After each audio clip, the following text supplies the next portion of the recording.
Já voltamos, tá? Então, voltando aqui para a classificação dos atos administrativos. Falamos dos atos vinculados e discricionários, falamos dos atos simples, compostos e complexos, e chegamos agora nos atos gerais e individuais. Próxima classificação, concretos e abstratos. Bem, os atos concretos são aqueles que regulam um único caso, uma única situação. Por exemplo, a ordem para demolir um determinado imóvel.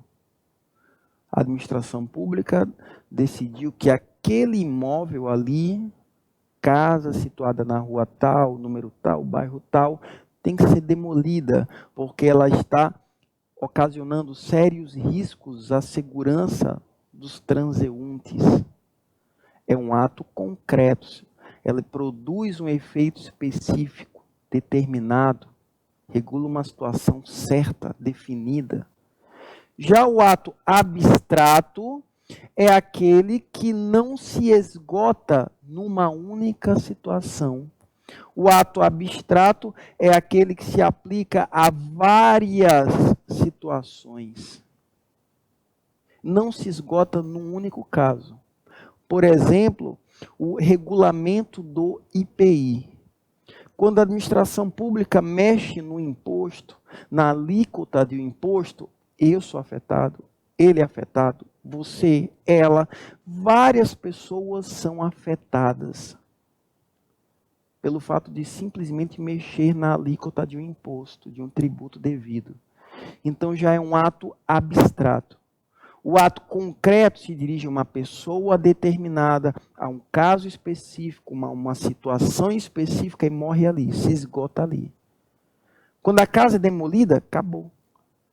É o ato concreto. O ato abstrato se dirige a uma quantidade múltipla, variada de situações. Não se esgota numa só. Certo? Atos internos e externos. Os atos internos são aqueles que se dirigem a quem? Quem é que está lá dentro da administração pública? Servidor público. Então, os atos internos são aqueles que se dirigem aos servidores públicos. E os atos externos, quem é que está do lado de fora? Eu, particular. Você, particular. São aqueles que se dirigem aos particulares. Os atos externos são aqueles que possuem como destinatário o particular. Os atos internos são aqueles que possuem como destinatário o servidor público. Professor, os atos externos que se dirigem a nós particulares. Como é que se confere publicidade a eles? Os externos, como se confere publicidade? Publicando no Diário Oficial. E os atos internos? É necessário, necessariamente, essa publicação em Diário Oficial? Não. A publicidade nos atos internos, ela é efetuada das mais variadas formas. Publica no BIC, Boletim Interno de Comunicação, é aquele jornalzinho que circula dentro da repartição pública. Chama o servidor, fulano, vem cá, toma ciência disso aqui, cientificação pessoal e direta ao destinatário do ato. Intimação, notificação, citação, servem para esse propósito, dar ciência pessoal e direta ao servidor, e fixar avisos nos murais das repartições públicas. Então tome cuidado, tá, pessoal? Quando eu falo em atos internos e externos, imediatamente eu lembro do princípio da publicidade. Como é que se confere publicidade ao ato externo? Publicando um diário oficial. Como é que se confere publicidade ao ato interno? Publicando no BIC, citação, intimação, notificação. Fixando avisos nos murais das repartições públicas. toda a repartição pública não tem aquele muralzinho? Ali serve para ser colocado avisos, tá? Então a publicidade é diferente. Eu já vi questão de concurso falando assim, se referindo a atos externos como poder extroverso.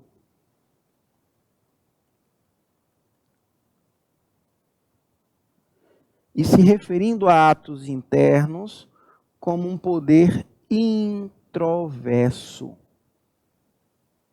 Toma cuidado com essa denominação também, tá? Extroverso, externos. Introverso, internos. Atos de império. Quais são os atos de império, pessoal? Atos de império são os atos administrativos, propriamente ditos. Atos de gestão são os atos praticados pela administração pública em posição de igualdade com você aí em casa particular.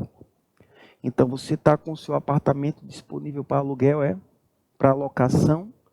De repente, bate na sua porta a administração pública, olha, eu quero alugar. Não, como assim? Mas você é um ente público, e daí? O ente público, o Estado, se iguala ao particular. Ocorre um nivelamento jurídico. Ele pratica atos, o ente público pratica. São atos administrativos? Não. Atos de gestão. Atos regidos pelo direito privado. Então, os atos de império, quais são eles? Atos administrativos. Atos regidos pelo direito público. E os atos de gestão?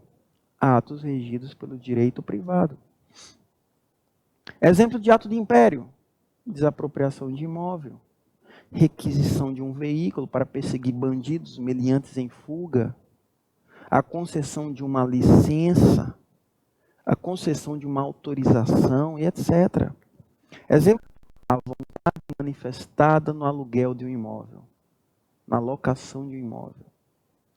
Atos de mero expediente são aqueles atos que fazem parte da rotina do cotidiano administrativo. Rotina, dia a dia, cotidiano. São aqueles atos que dão andamento aos processos que tramitam lá na administração pública. Exemplo de atos de mero expediente, professor. Ato de mero expediente: autuar, carimbar, rubricar, assinar, protocolar. Então, são atos de mero expediente, rotina, dão andamento, movimentação aos processos administrativos. Essa outra classificação é fácil. Unilaterais, uma vontade. Bilaterais, duas vontades. Atos bilaterais são os contratos. Atos unilaterais são os atos administrativos propriamente ditos. Atos válidos são aqueles praticados em conformidade com a lei. Atos inválidos são aqueles praticados em desconformidade com a lei. Invalidade é sinônimo de quê? Invalidade é sinônimo de quê? Ilegal. Ato ilegal. O ato ilegal, ele é inválido. Quais são os dois tipos de invalidade que existem? O ato é nulo. O ato é anulável. Ato nulo e ato anulável. O ato nulo, nele eu tenho uma situação de nulidade. E no ato anulável eu tenho uma situação de anulabilidade. Quando eu falo nulidade, você lembra logo, não, isso é ato nulo. Anulabilidade, o ato é anulável. Qual a diferença entre os dois? O tipo de defeito, o tipo de vício. No ato nulo, o vício admite correção? Não. Admite convalidação? O ato nulo? Não. E no ato anulável? Admite convalidação. Quais são os dois tipos de vícios, de defeitos que podem ser convalidados. Defeito na forma, defeito na competência. Certo? Tranquilo? Atos inexistentes, professor, são aqueles que possuem um vício tão grave, que eles sequer ultrapassam para o plano da validade. Eles sequer existem. Atos praticados pelo usurpador de função pública são atos inexistentes. O ato que possui por conteúdo um objeto materialmente impossível é um ato inexistente. Engarrafar toda a água do oceano, decreto municipal proibindo a morte, são atos inexistentes. Atos irregulares são aqueles que possuem defeitos leves, levíssimos, tá? Que admitem correção com validação. Ok? Nós falamos aqui da questão do vício no elemento forma. Às vezes a lei exige uma forma específica, uma solenidade específica para o ato. E se você fizer de outro jeito, o ato é nulo. Às vezes a lei não exige formalidade específica. Então o ato, ele pode atender a uma formalidade ou outra. Então o ato é anulável. Eu já vi questão de concurso falando assim, ó.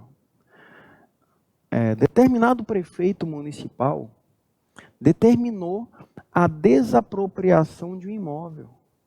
O imóvel foi desapropriado por ordem do prefeito. Só que o ato utilizado para essa desapropriação foi uma portaria. Era bem assim a questão. O prefeito de um determinado município determinou que o imóvel fosse desapropriado por meio de portaria. Aí perguntava, o ato, qual o tipo de defeito do ato? Esse ato é o quê? O ato, ele é nulo. Nulo. Não tem como você desapropriar um imóvel por portaria. Tem que ser por decreto. Decreto de desapropriação. Porque a lei exige essa formalidade específica, o decreto para desapropriar imóvel. Se você praticar de outro jeito, o ato é nulo. Nulo, não pode ser corrigido.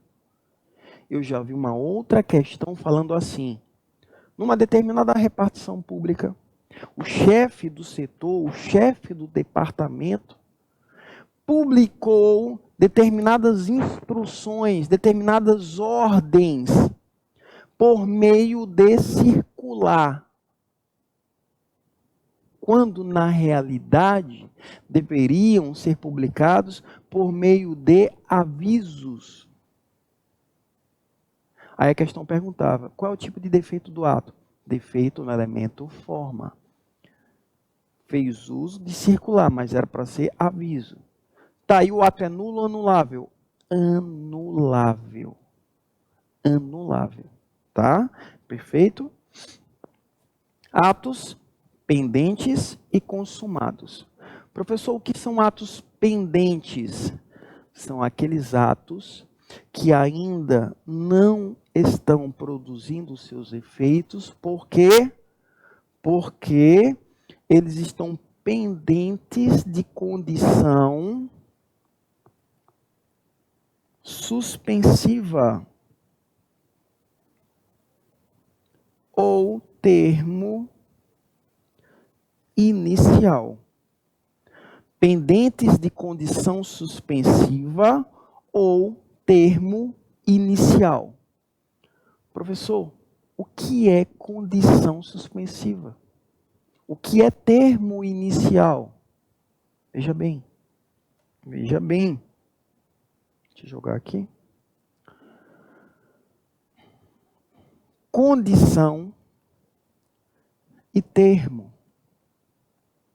Qual é a diferença entre os dois? Condição, evento, futuro e incerto. O que é termo? Evento futuro e certo. O que é condição? Evento futuro e incerto. Pode acontecer ou não. Ninguém sabe. O que é termo? Evento futuro e certo. Vai acontecer. Tá? Professor, o termo, como é que ele se classifica? Termo inicial, termo final. E a condição, professor, como é que se classifica? Condição suspensiva, condição resolutiva. Suspensiva, resolutiva. Professor, e qual é essa diferença? A diferença é a seguinte: termo, que é o mais fácil logo, vai acontecer. O termo inicial é uma data futura e certa. É a data de início de um determinado evento. E o termo final é a data de término de um determinado evento. Então, termo inicial e termo final são datas. Data de início, data de término. Professor, o cara quer ser taxista. Ele quer ser taxista. Ele cumpriu todas as exigências para conseguir, né, a autorização devida para rodar como taxista. Foi na administração pública, no setor específico, apresentou toda a documentação. Ficou faltando somente a vistoria no veículo. E o funcionário da entidade, do departamento, da repartição pública falou: tá, cadê o veículo? Ah, eu não trouxe. Como assim você não trouxe o veículo? Não, deu um probleminha e tal. Mas o veículo está em ordem, está tudo ok. Não, mas eu tenho que vistoriar o veículo para você poder obter a sua autorização para rodar como taxista. Aí ele fala: poxa, você não pode me conceder agora a autorização? Tá, eu até posso. Mas eu vou fazer o seguinte: toma aqui a sua autorização, pá, mas eu boto uma observação bem grande aqui embaixo. O início da produção dos efeitos deste ato, autorização, depende da apresentação do veículo para ser vistoriado. Ponto. Esse pedaço de papel que o taxista vai levar, o cara que quer ser taxista, tem algum efeito? Não. Produz efeitos? Não. Porque faltou uma diligência, que foi a vistoria no veículo. Se ele levar o veículo para ser vistoriado, tudo bem. A autorização produz os seus efeitos. Se não levar o veículo, a autorização não produz os seus efeitos. Nesse caso, é uma condição suspensiva. Foi implementado no ato uma condição suspendendo o início da produção dos efeitos do ato. Ele não vai poder rodar como taxista, porque tem uma condição suspensiva. O ato de autorização está lá, mas não produz efeitos. E é uma condição porque quem garante que o cara vai voltar lá? Ele diz que vai voltar, mas quem garante? Ele pode voltar e levar o veículo e pode nunca mais aparecer. Certo? Condição suspensiva. Termo inicial seria mais ou menos assim. Você quer fazer uma reforma na sua casa. Aí você vai na prefeitura: olha, eu quero fazer uma reforma, eu quero a licença devida. Aí a prefeitura fala: olha, tudo bem, mas tem um seu vizinho que também está fazendo reforma, né? Sim, tá. Vamos fazer o seguinte: deixa ele concluir a reforma, e quando ele concluir a dele, você começa a sua. Tudo bem? Ah, tudo bem então. Então eu já vou te conceder aqui, ó, pá, o documento, o ato, a licença para que você efetue as reformas devidas no seu imóvel, licença para construir, está aqui. Só que eu vou colocar uma data de início, tá? O presente ato, licença para construir, produzirá efeitos a partir do dia 30 do mês. Que dia é hoje? 15. Então, esse ato que ele vai levar só vai surtir efeitos no final do mês, no dia 30. Ele saiu com o papel no dia 15. Tá? Então, uma data futura e certa. Então, meus amigos, quando eu falo em ato pendente, é pendente de quê?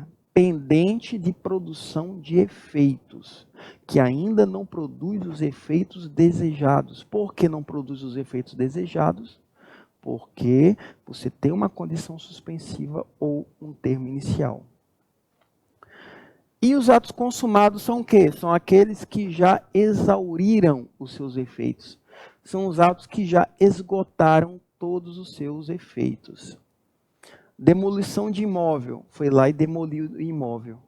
O imóvel já foi demolido? Já. Acabou? Acabou. Então o ato, ele exauriu, ele esgotou o seu conteúdo. Tá? Então essa é a classificação dos atos administrativos. Vamos avançar. Próximo tópico, espécies de atos administrativos. Professor, quais são as espécies de atos administrativos? Bem,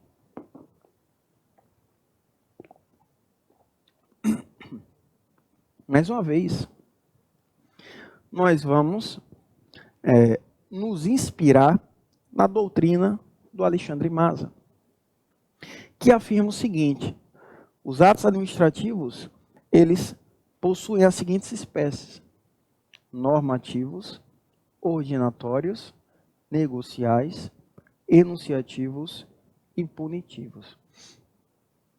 Professor, o que são atos normativos? Os atos normativos, eles são gerais, eles são abstratos, são aqueles que regulamentam o conteúdo de uma lei. Atos ordinatórios são aqueles que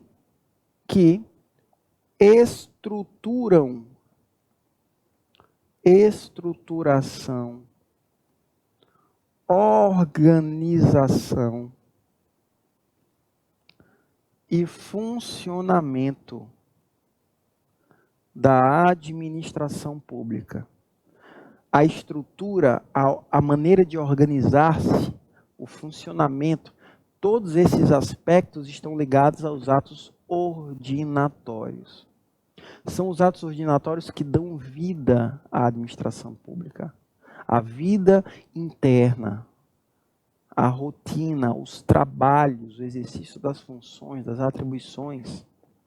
Atos negociais são aqueles que consentem no exercício de uma atividade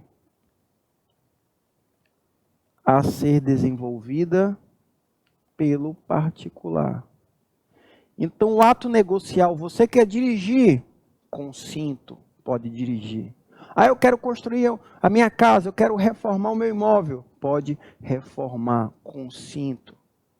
Então, os atos negociais são chamados de atos de consentimento. Por meio deles, a administração pública condiciona a liberdade dos particulares, limita, restringe o exercício das atividades por parte dos particulares. Porque os particulares, meus amigos, no desempenho dos seus direitos, das suas liberdades públicas, eles podem causar danos, prejuízos. O cara dirigindo um carro, ele pode atropelar e matar alguém. Então, é necessário que a administração pública controle esse ato, fiscalize esse ato de dirigir. Não, só vai dirigir com a CNH. Só vai construir imóvel se eu proferir a licença devida. Né? Atos enunciativos são aqueles que apenas narram um determinado fato. Eles narram fatos. É a declaração, é um atestado, é um parecer, são atos enunciativos. Os atos punitivos são aqueles que aplicam penalidades. Então, estas são as espécies de atos administrativos, tá? Normativos, ordinatórios, negociais, enunciativos e punitivos. Tranquilo? Beleza? E nós temos aqui a extinção dos atos administrativos. E eu coloquei a classificação também do Alexandre Maza, que diz, existe a extinção ipso iure pelo cumprimento integral dos seus efeitos. Existe também a extinção ipso iure. Professor, mas que diabo é ipso iure? Automática. Extinção automática pelo cumprimento integral dos seus efeitos, pelo desaparecimento do sujeito ou do objeto, e a extinção pela retirada do ato. Então, existem 3 maneiras diferentes, 3 maneiras distintas de você extinguir um ato administrativo. Cumprimento integral dos seus efeitos, desaparecimento do objeto, desaparecimento do sujeito e pela retirada do ato. Professor, o que seria essa extinção pelo cumprimento integral dos efeitos? Extinção natural. O que seria? É quando o ato esgota o seu conteúdo. O ato esgotou o seu conteúdo. A administração pública determinou que um edifício fosse demolido. Aí ela foi e demoliu o edifício. O edifício existe? Não mais. Já demoliu? Já demoliu. Então, o ato que determinava a demolição deixou de existir. Não existe mais. Ele esgotou o seu conteúdo. O servidor quer tirar férias. Olha, eu quero 30 dias de férias. Pá. Aí, toma, vai gozar as suas férias. Gozou as férias e retornou. Após o gozo das férias, o ato que determinava deixa de existir. Esgotou o seu conteúdo, tá? Execução material, demolição do imóvel, implemento de condição resolutiva ou termo final. A condição suspensiva condiciona o início da produção dos efeitos. A condição resolutiva é aquela que determina o fim, não é o início. O início é suspensiva. Resolutiva é o fim dos efeitos do ato. O ato acabou, finalizou, expirou o prazo de validade. Geralmente a CNH não tem um prazo de validade, o passaporte não tem um prazo de validade. Então, quando expira o prazo de validade, é porque houve implemento do termo final, tá? Extinção pelo desaparecimento do sujeito. Como é que uma pessoa desaparece? Morte. Um servidor público foi promovido. Foi publicado o ato de promoção dele, só que o servidor morreu. Desaparecimento do sujeito pela morte. Desaparecimento do objeto. A administração pública determinou o tombamento de uma biblioteca. A biblioteca deveria ser tombada. E no dia em que haveria o tombamento, na noite anterior, a biblioteca pegou fogo. Incêndio total. Perda total do bem. Desapareceu o objeto. Destruição. Incêndio. Então, o ato ele se extingue pelo desaparecimento do sujeito, morte, e pelo desaparecimento do objeto, incêndio, destruição. Tá? O que mais cai em prova de concurso, sem sombra de dúvidas, é a extinção pela retirada do ato. Nós vamos estudar aqui anulação, revogação, cassação, caducidade e contraposição. Tá? Nós vamos focar nesses meios de extinção por retirada, que são aqueles que mais são abordados em questões de prova. Tá? Eu já volto. Grande abraço.